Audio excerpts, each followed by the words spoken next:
Donna Presley has heard Elvis Presley's name used in every way a name can be used: sung, whispered, sold, worshipped. But the way she hears it today is different. More recently, there have been outright accusations, claims that Elvis somehow took advantage of an underage girl. His name is sitting next to a word that makes her feel physically sick: predator. She is not on a stage or in some polished TV studio. She is in a quiet room, scrolling past a stream of posts that talk about Elvis like they were there in the room with him, like they know exactly what he did with every young girl who ever smiled at him. Those accusations are not just wrong, they are insulting to Elvis. Someone has written that Elvis took advantage of an underage girl, as if it is settled truth. In the comments under it, strangers argue about the man she grew up calling family, while his face loops in the corner of the screen like a clip from another lifetime. Donna thinks of Graceland. She thinks of Christmases, of late-night phone calls, of the way Elvis treated the people who actually lived in that house. None of that is in these posts. None of that fits in a headline. She knows Elvis was not perfect. No one who lived that close to him could pretend he was. But as she reads the word predator printed under his photo, something in her finally refuses to stay silent. Because this accusation is not about his music or his money. It is about his basic decency.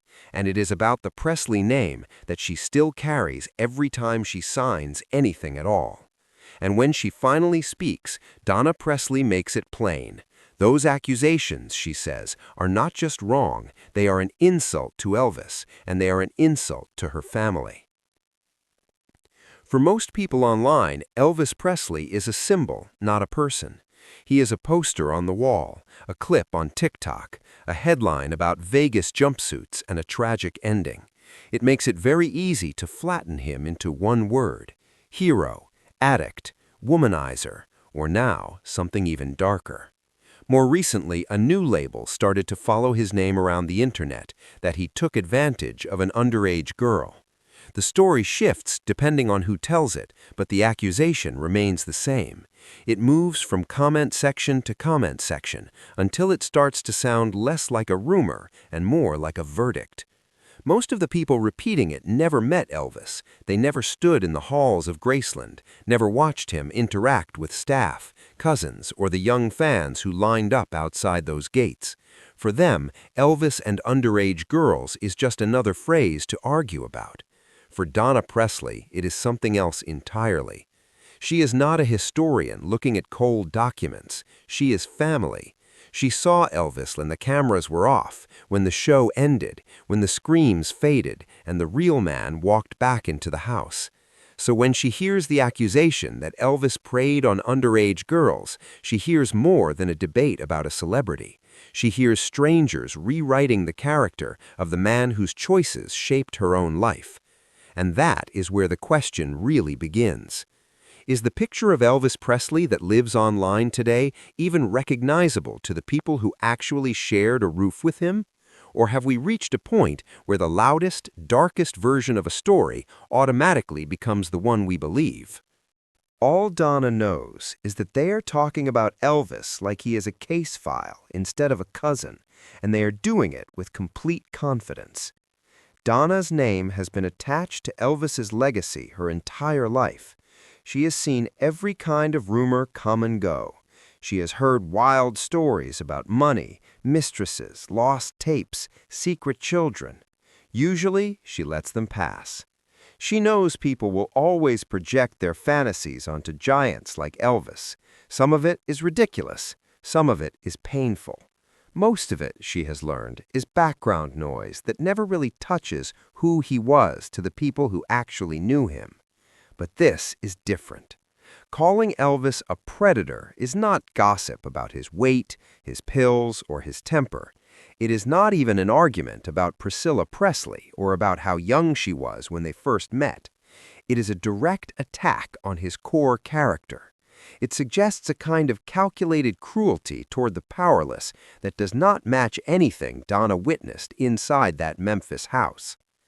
Donna remembers Elvis holding babies backstage, sitting with sick fans longer than his security team wanted, quietly sending help to people who would never be able to pay him back. Those moments did not make headlines, they did not trend. They stayed mostly inside the family, as private proof of who he was when he did not need applause. Now, as she watches strangers reduce him to a single ugly word, those memories feel like they are on trial too. Inside the Presley circle, the rule has usually been simple: do not feed the beast. When tabloids printed lies, the family kept quiet. When books came out with stories that made them wince, they still held back. They understood that every public response became another headline, another cycle of attention. Graceland itself became the official storyteller. The house, the tours, the carefully chosen displays were how they preferred to let Elvis's life speak. So when the online storm grows louder, the first instinct is the same as always: ignore it. Let it blow over. Do not give it more oxygen. But this time, it does not blow over. Months pass, and the accusation keeps resurfacing with fresh energy. New channels pick it up. A podcast episode calls Elvis's relationships deeply predatory. A video essay describes him with words Donna never imagined hearing next to his name. She starts to realize that a whole new generation is growing up with this version of Elvis as their starting point. For them, he is not the man who changed music and poured himself out on stage. He is the headline. Donna feels the shift in her own body. The old rule of silence begins to feel less like wisdom and more like surrender. She knows that the moment she speaks publicly, people will question her motives. They will say she is protecting the brand, protecting the money, protecting the myth of Elvis Presley. She also knows that staying silent while people call him a predator feels like betraying the man who once paid for family medical bills without asking for thanks. So she sits with it. She talks with people close to her. She weighs the cost of speaking against the cost of saying nothing. At some point, the balance tips. Silence starts to sound less like dignity and more like agreement. When Donna finally agrees to address the accusations, Donna is not smiling. She is measured. She chooses her words carefully, knowing every sentence can and will be pulled apart online. She does not claim Elvis was perfect. She does not ask anyone to ignore uncomfortable facts, but she draws a clear line. Those accusations, she says, are not just wrong, they are insulting to Elvis, and they are insulting to her family. And behind that calm statement is a choice she cannot unmake. When Donna finally speaks on the record, she does not raise her voice. She does not throw out accusations of her own. She does not attack specific women or call anyone a liar. She goes straight to the heart of it. Those accusations, she says, are not just wrong, they are insulting to Elvis, and they are insulting to her family. To her, that word insulting carries layers. It means people are not just questioning facts, they are dismissing the lived reality of everyone who actually knew him. It means that the stories of cousins, staff, and family members are being pushed aside in favor of a narrative that fits a darker headline. Most people think family members defend a star because they are protecting the money or the myth, but Donna is trying to protect something much smaller and much deeper: the way she remembers the man who walked around Graceland in the middle of the night, barefoot, asking if everyone was okay. She knows the internet does not see that man, so she starts talking about something critics almost never mention: context. Donna grew up in a world where celebrities did spend time with younger fans, where age gaps were treated differently, and where parents often played a bigger role than outsiders realize. Concerts, backstage meet and greets, visits to Graceland, these were not always the secret, hidden encounters people imagine today. By most accounts, there were chaperones, relatives, management, and parents moving in and out of those rooms.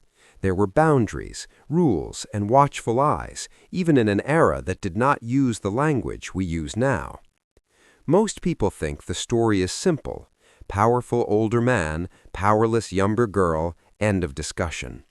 But Donna insists that inside Elvis's circle, things were rarely that simple, and almost never as predatory as strangers now claim.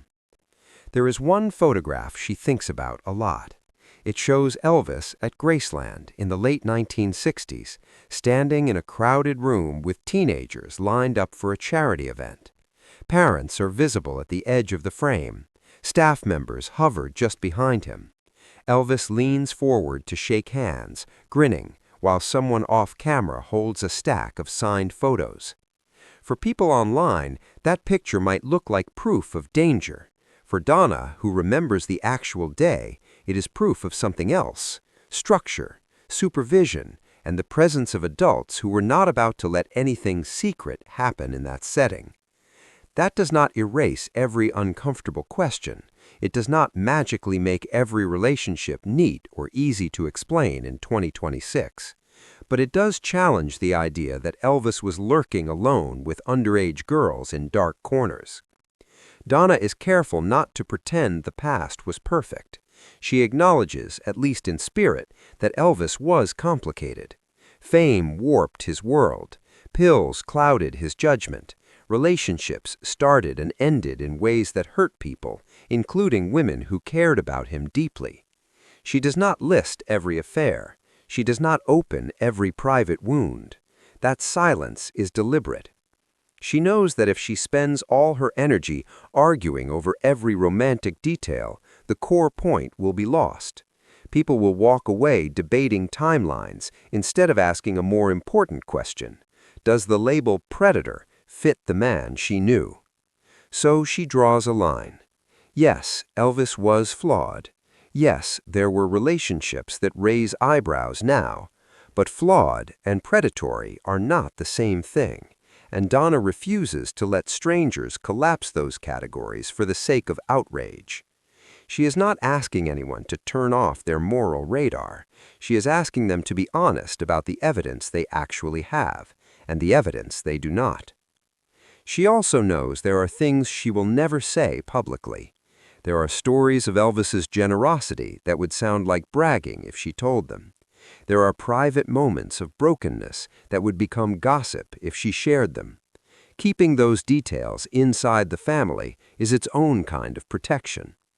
That silence is a second line she will not cross. She will not give the internet every secret just to win an argument. Underneath Donna's calm statements sits a quieter fear. She has watched how quickly public memory can flip. One documentary, one viral thread, one sensational headline, and suddenly an entire life is boiled down to 3 or 4 harsh labels. She imagines a young person who has never heard "Love Me Tender," never seen the 1968 comeback special, never walked through Graceland. Their first real exposure to Elvis Presley is a short video calling him a predator. No context, no nuance, no voices from inside the house, just a label. Donna understands that once a label like that sticks, it almost never comes off. It will follow Elvis's name in search results, in classroom discussions, in late-night conversations between people who were not alive while he was breathing. It will sit next to the Presley name long after she is gone. She does not say all of this out loud. She does not have to. It is there in the way she tightens her jaw before she answers the next question. Her voice does not shake, but beneath every word is the quiet terror of a woman who knows the world may be about to erase the Elvis she actually knew. At some point, the questions aimed at Donna sharpen. Are you saying every woman who criticizes Elvis is lying? Are you saying there is zero truth in any of these stories? It would be easy for her to lash out. It would be easy to call people attention seekers, to accuse them of cashing in on his name. Instead, she does something more disarming. She admits that she cannot speak for every person who ever crossed Elvis's path. She cannot crawl inside the mind of every woman who now tells a painful story involving his name. But she can speak for what she saw. She can speak for the cousins, the staff, the kids running around Graceland. She can speak for the times Elvis went out of his way to protect people who were young and vulnerable, not exploit them. Most people think a family member will say he never did anything wrong, but Donna does not say that. She says, in effect, I know his flaws. I watched them up close, and even from there, this label still does not fit. The conversation shifts. It is no longer just about whether one accusation is true or false. It is about what we do with stories that are incomplete, decades old, filtered through memory, media, and modern anger. Donna's words carry another warning beneath the surface. If we are willing to take a man who gave so much of himself on stage, who messed up in public, who died under the weight of his own demons, and reduce him to one weaponized word, what does that say about us? She is not asking anyone to worship Elvis Presley. She is asking them to remember that behind every myth, every rumor, and every accusation is a human being whose story can be twisted beyond recognition once they are no longer here to answer. In that moment, her answer stops sounding like a simple defense of Elvis. It starts sounding like a caution about how casually we destroy a person's name once they are gone, and how certain we become about lives we only ever knew from a distance. Donna knows exactly what happens next. The moment her words go public, they stop belonging only to her. Clips of her interview are sliced up and reposted. Her calm face is frozen on thumbnails with titles like Elvis Defender Speaks Out and Presley Cousin in Denial. People who never heard her full sentence decide what she really meant in a few angry lines. Some call her loyal. Some call her blind. Some call her complicit. She reads comments that say, of course she would defend him. She lives off his name. They have no idea what her actual life looks like. They don't care. For them, Donna Presley is just one more piece of content in the endless debate over Elvis Presley. The emotional cost does not show up on a chart. It shows up when she thinks about younger members of her family searching Elvis Presley before they see the king of rock and roll. It shows up when she wonders whether her grandchildren will be asked in school what it is like to be related to that man from the documentary. She carries the Presley name in her own signature. Every time she writes it, she feels the weight of knowing that a part of the world now hears that name and thinks first of the ugliest possible version of his story. And then there is Graceland. For millions of fans, it is a beautiful museum, a bucket list stop on a trip through American music history. For Donna, it is also a house where real arguments happened, where private tears were shed, where Elvis laughed and lost his temper and tried, in his own broken way, to hold on to the people he loved. When people talk about Elvis like a monster, it is not just his statue they chip away at. They chip away at the memories that keep that house feeling like a home instead of a crime scene. By speaking out, Donna has accepted that she will be misunderstood by both sides. To some, she will always be the relative who excuses everything. To others, she may not defend Elvis fiercely enough. Either way, the cost is hers to carry. Because long after the videos stop trending and the threads stop updating, Donna Presley will still wake up with one unchangeable fact. The accusations the internet throws at Elvis do not hit a ghost. They hit the living people who still share his last name. When the noise dies down, something quieter remains. Elvis Presley's life will always be complicated. He was a poor Southern boy who changed global music.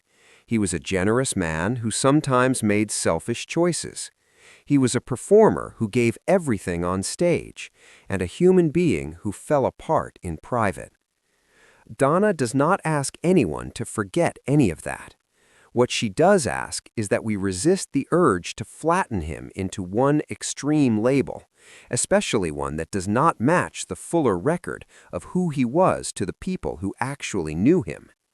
In her mind, protecting Elvis's legacy is not about polishing him into a saint. It is about preserving him as a whole person, the man who sang in church, the man who walked the halls of Graceland at 3 a.m., the man who messed up, apologized, tried again, and sometimes failed. It is also about something bigger than one singer from Memphis. We live in a time when old stories are being re-examined through new eyes. That can be healthy. It can expose real harm that was ignored for too long. But there is a difference between honest re-examination and casual character destruction. Donna's response asks fans, critics, and curious viewers to slow down before they repeat the harshest possible version of Elvis Presley's story, as if it is unquestionable fact. It invites you to weigh online accusations against the testimonies of people who actually walked through those Graceland doors. And it leaves you with a choice. When you hear the name Elvis Presley, will you see only a headline written decades after his death? Or will you allow his legacy to remain what it always was at its core? A complicated, flawed, deeply human man whose music and memory still move people, and whose story deserves more than one brutal word. So now the question comes to you. Is it ever fair to take a person's entire life and hang it on the harshest label we can find, especially when they are no longer here to answer? After hearing Donna Presley's perspective, has anything shifted in how you see Elvis Presley, Priscilla Presley, and the family that still lives with his shadow at Graceland? I would love to read your thoughts in the comments, especially if you disagree, but are willing to explain why. If you want more quiet, honest, untold moments like this one, consider subscribing so you do not miss the next story we uncover behind the legend. Because in the end, someone will get the last word on Elvis Presley. The only question is whether it will be the loudest rumor or the people who actually knew him.